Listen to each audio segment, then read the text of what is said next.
Welcome. In this video, we are going to cover basic Active Directory project for cybersecurity professionals who are taking our Network Fundamentals for Cybersecurity course. Now, if you have already took our IT support courses, network administration, or systems administration, I'm sure you have covered Active Directory in a very hands-on way. So we're not going to go into extreme hands-on for Active Directory training. This is only for people in cybersecurity where they need to know because a job description they do ask about Active Directory. So if you go and search about cybersecurity analyst job or any other security level jobs, you're going to come across Active Directory. For example, right here it says knowledge of Windows and Active Directory. So this is why this fundamental course is important for all cybersecurity professionals that are going through our program. They need to finish this because this is something that we will not cover in cybersecurity in a very deeper way, but you still need to know these things at the very basic level. So let's get to the course and open the lab where we can demonstrate a Active Directory environment. So you're going to basically, of course, cover the first part, the chapters where everything about the network, you will understand the domain network, different type of protocols and everything like that. And then right here where it says Windows Security Labs, this is just targeting the Windows environment, domain environment. And then on the bottom, you're going to click on Practice Live Windows Server. And here you're going to launch the premium lab. When you open this lab, go ahead and hide the left side because we're not going to be using any documentation. And whenever we do custom lab or create custom labs, it does not come with support. Please do not reach out to this support right here and basically ask them about this video or I'm stuck watching this video. They will have no clue. This support is only for the premium labs, meaning on the left side, if there's a document and you're following it and that's not working, you can certainly reach out. If let's say the devices are not working or some issues are happening or access issues, for example, you're logging into these machines and something is not working after you gone through your documentation and everything, then you can reach out to this support. So the question is, why do people in job descriptions add Active Directory knowledge or anything related to servers? So the reason they add this knowledge, because when you look for these jobs, you're looking for a corporate job, business level job, businesses. These are not home based jobs. So whenever you want to become a cybersecurity analyst for a company, most likely 99.9% of the times they will be managed by some sort of systems. And one of the most famous and common system that we use is basically server, and on that server we have Active Directory. So the question that will come to you is, who manages this stuff? This is usually a sysadmin, systems administrator. This is the person who manages server. This person have a lot of Microsoft level experience and IT support, and they kind of went through that route. And then basically these are the people that manages Active Directory.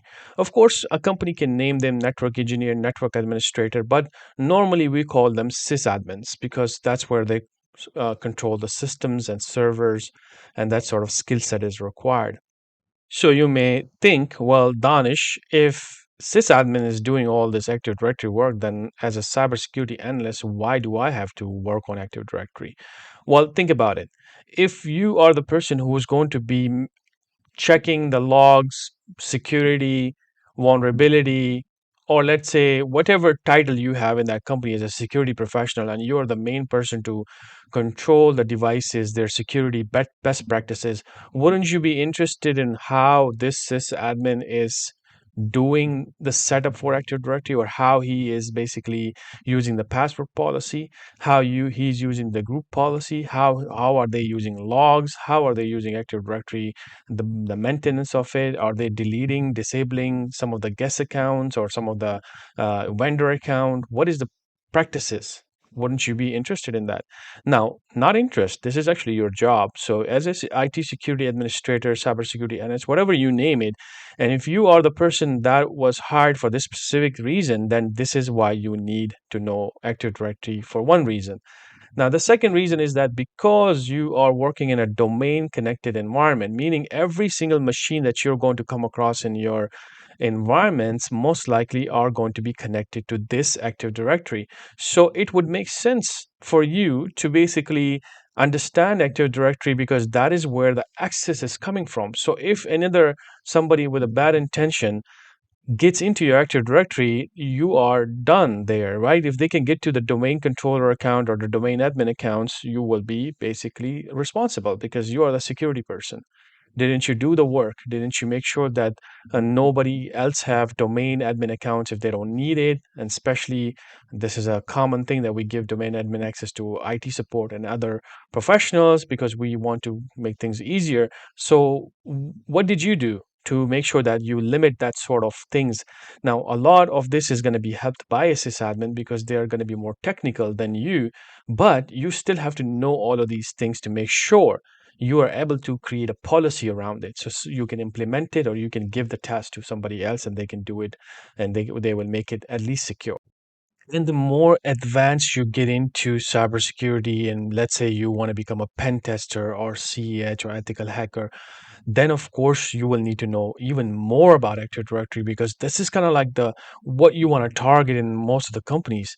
And when you have this sort of access, you can really find out even more vulnerabilities or just even in itself you get into Active Directory in a company and let's say as a domain admin you have a like a king level access right there because everything is so easy to get then. So of course this is going to be right now just keep it basic for the analyst role so you can counter some of these description where you can say yeah in my labs I have done Active Directory in 2022, I have taken some extra courses, networking related courses as well. So I have done a lot of labs on Windows Server, domain controller. So you will be able to answer this question. That's the whole goal of this type of fundamentals at this point because you want to get through the basic level jobs and you're able to give the answer. I've seen so many people they cannot even give answer about Active Directory. So if you can't give an answer about Active Directory, you have very slim chances. And also in some companies they're making this requirement right now that you need to know about it. And Active Directory is not just important for cybersecurity. I've been doing this for the past 10 plus years, and Active Directory is one of the most hottest skill that you can have, and everybody will respect you because that's how most of the businesses are being managed these days.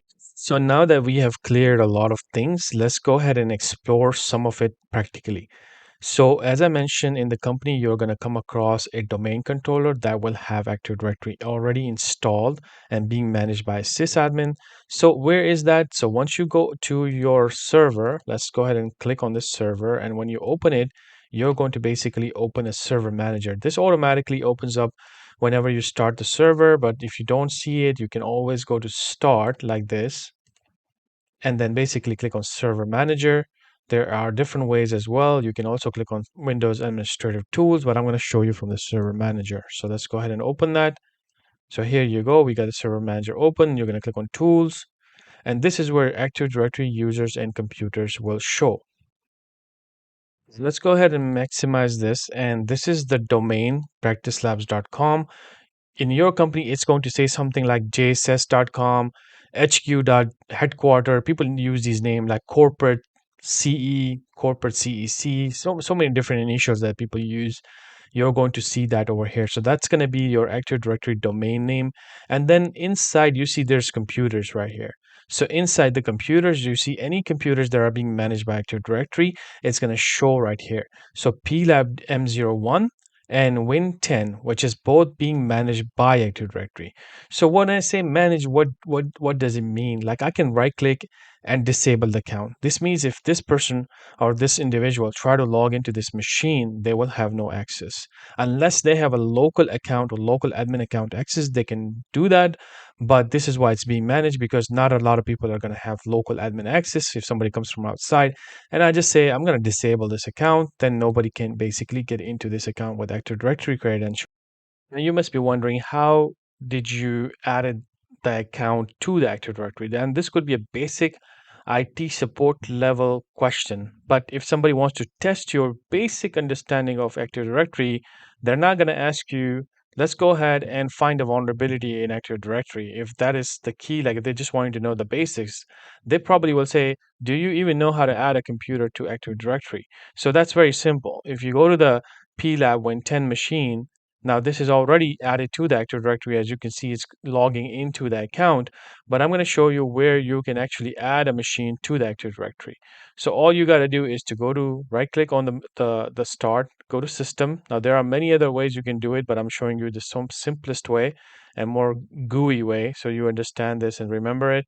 So once you open the system information, this is probably the same for Windows 11 as well. You just have to find that information, advanced system settings. You're going to have to click on it, and you see this window will pop up right here. Now, you can click on computer name, change, and then here is the domain. So in most cases, currently your home machine is on workgroup. It will say workgroup. Now, if you click on the domain, this is where you need to know the name of the domain. You see how the basic knowledge, I can test somebody if they know how to know about Active Directory. I can just say, here's a computer, here's the Active Directory domain name. Go ahead and join it. This is a username and password. So I give everything to you. But if I want to test you at the very basic level, I'm just going to give you three things: the computer, the name of the domain, and also credentials. No problem. But if you don't know how to add a computer to the Active Directory, you will be stuck. You won't be able to do that. And then if you can do this one simple thing, then you are not basically you're not qualified to be able to answer the basic on Active Directory at this level. So this is why the first thing is, do you know how to add a computer to a domain? This is how you add it. Once you basically put the name in here, you click OK. It's going to ask you for the username and password that you will get from your managers, or you will know it because it's coming from here. So this type of individuals right here, when you have a admin account, for example, this account, or I can create a new account, which we will demonstrate right now. And that account, if I use it right here on Windows 10 and use that username and password, it will let me connect to that Active Directory. So then this machine is being managed. And then I can go back and disable it and enable it and reset and things like that. But once you put this machine on Active Directory, what happens then? After this, when you put this machine on Active Directory, the users that you are adding right here can log into this machine. But you can also disable, restrict, and do all those sort of security things because you have the management. Without this Active Directory, it's not possible, right? So what we have to do next now is to create a user. Now, this is something very important for you. You're going to have to do these things, especially when you're doing pen testing and other things. You will come across these type of exercises and scenarios where you have to create a user, or they will create it for you. So whenever you go to a company and you say, I need a domain account, or maybe domain privilege with this type of access, whatever it is, what do they do? What does sysadmin do? They come here into Active Directory, they right click, and there are many other ways, by the way, but I'm showing you the simple right click in the user area, and here we'll say CS student. I'm going to do this, and I'm going to put CS student, and then click next right here. This is what you as a cybersecurity analyst sometimes look for. Like, why do we have a password set to no expiration? Why is that? Well, I mean, this password needs to be changed. Or they will give you their reasoning. Because it's a service account, we can't change it all the time. Things break, blah, blah, blah. Depending on their policies, you may let go, or you may say, no, it's not. We have to change it. We have to change the whole process. But, anyways, coming back to the point, you can make an account this simple. Like, this is another test that they can give you. Like, can you create an account in Active Directory? If you don't know this basics, then again, you're not qualified for that basics. So what we just did, we created a basic normal account in Active Directory. This account does not have too much access. If this account wants to log into this machine right now, they can. If I demonstrate it to you, I'm going to go ahead and uncheck the automatic login. So what it does is basically give me this option. Then I can say other users, and then I can put the username CS student, and then I can put the password. But here's what's happening. It says the sign in remotely. You need to you need the right to sign in through the remote services. So it's a good. There's a security out there in this sort of access. But I can say, you know what? What if I'm in front of this computer? Let's remove this whole remote service. I'm gonna do console mode then. I'm gonna do console mode. This is as if like I just picked up this computer physically and I just came and sat in front of it. So now you see it's going to be a little different now. If I do CS student now, and log in. I'm able to log in right now. You see, this is where you as a cybersecurity analyst or security person needs to know Windows. See two different methods. I just use the same login, but I was not able to log in at one method, but I was able to log in with another method.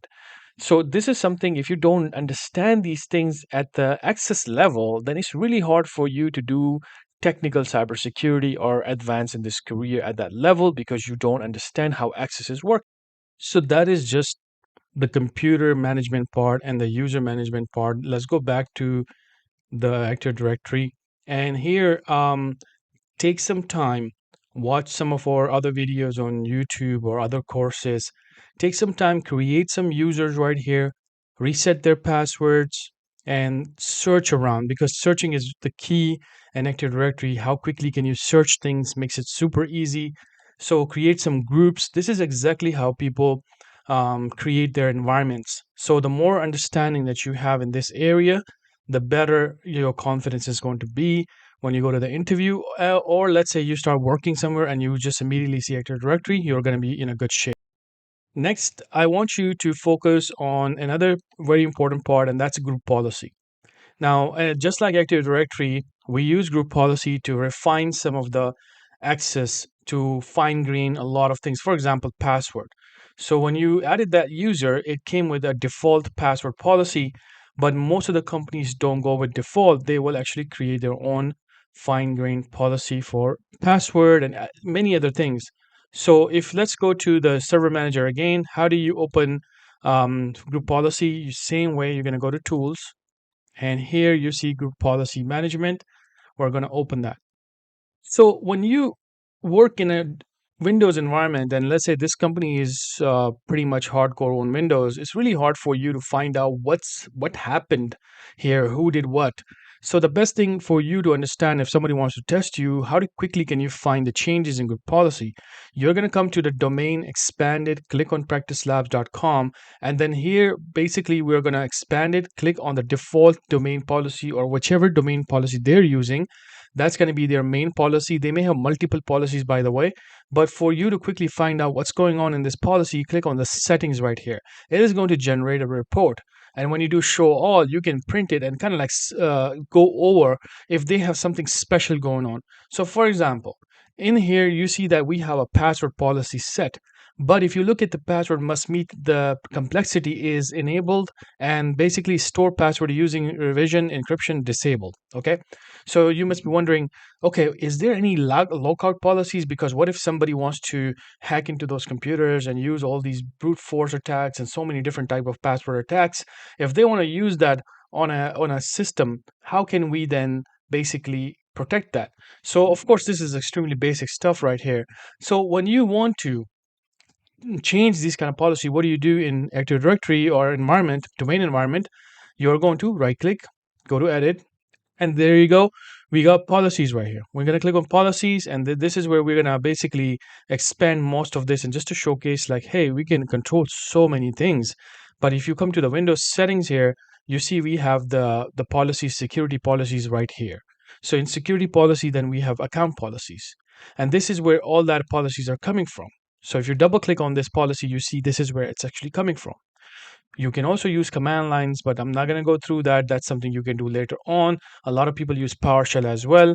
That's something you can learn on your own. When you learn it on the GUI, just go to the Google, find out how do you do this on a command line. We have done that in our past videos, in our past courses. The sysadmin courses have extensive amount of that stuff. So if you come over here, you see we got these policies available. So if you click on the account policy, it's not enabled. And most company, that would be, for me, it's going to be shocking if they don't have this enabled. So what they have is they have that enabled. We're going to go ahead and define it, apply it, and then you say, it says after 5 login attempts, lock this account.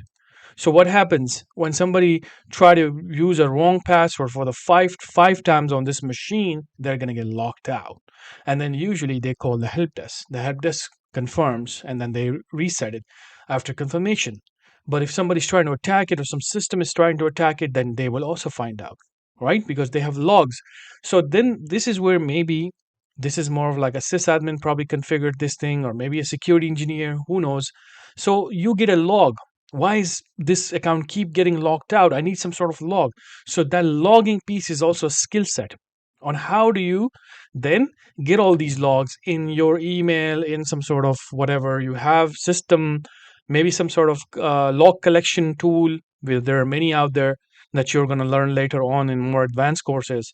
And basically it collect all of these logs in one places, and you as a security engineer, that's what you do. You basically look at the logs and you find out, okay, there's some issue going on, and then you reach out to the right people to fix it. Or if you can fix it yourself, maybe that's what you need to do. Then you got to go ahead and technically fix that thing. So this is where you can change things for group policy. And then of course, in most cases, a lot of people will ask you, okay, now that's good if you can just show them how do you add a user in an Active Directory, play around with Active Directory, search in Active Directory, then you know how to add a computer to a domain. You can disable, enable, and do all that sort of things, and then you can come to the group policy. At this point, I'm not going to ask you extreme basic stuff. Like, this is something you have already passed at the level where, do you even know what is Active Directory? That do you even know is gone out of the window, because you know at least this level. You can move around, you can find some sort of settings, you can quickly find some information. Then you are good to go for the basics. Now, if you're a JSS member, go ahead and finish all the exercises from exercise 1 to all the way to the audit logs.